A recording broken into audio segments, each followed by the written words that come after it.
जी। राधे राधे गुरुजी। राधे राधे। मेरा आपसे कोई ऐसा सवाल नहीं है, बट मैं आपकी कथा यूट्यूब पे देख के, मेरे पति ने मुझे आपकी कथा दिखाई। मैं जानती भी नहीं थी कि ऐसी कथा हो रही है, ऐसा सब भागवत का बता रहे हैं। तो मैं बहुत ही ज़्यादा खुश हूँ आज इधर आके। मेरे पति आपसे बहुत ज़्यादा रिलेट कर पाते हैं, आप जो बताते हैं धर्म के बारे में, क्योंकि आजकल धर्म हम जैसे युवाओं में इतना सब्जेक्ट अच्छा नहीं रहा है, ये अच्छा सब्जेक्ट नहीं है हमारे लिए। बट हमने आपसे प्रेरित होकर बहुत अच्छा सीखा है, समझा है।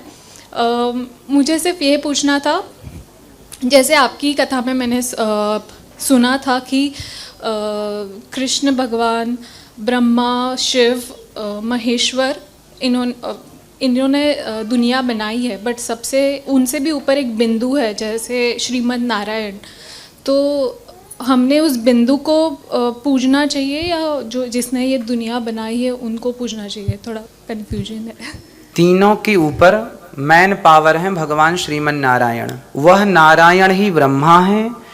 देखो, जैसे बिजली एक होती है, बिजली एक होती है, पर वह एक बिजली जो है वह 3 भागों में विभक्त हो गई, फेस 1, फेस 2, फेस 3। एक बिजली 3 फेसों में विभक्त हो गई, इसलिए ताकि आपके घर की एसी चल सके, हीटर चल सके, व्यवस्था के लिए। उसी प्रकार एक परमात्मा है, वह 3 भागों में विभक्त हो गए, ब्रह्मा, विष्णु, महेश, 3 भागों में, ताकि सृष्टि का क्रम चल सके।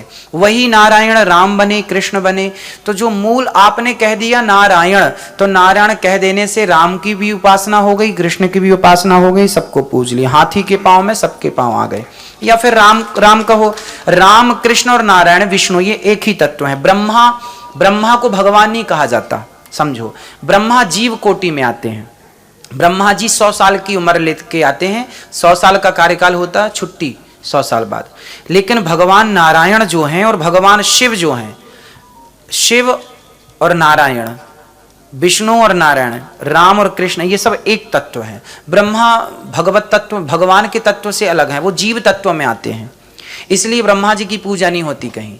हमारे यहाँ भगवान नारायण की, भगवान राम कृष्ण की पूजा, भगवान शिव की पूजा होती है। और ये सारा एक तत्व एक ही है, नाम रूप अलग अलग हैं, तत्व एक है।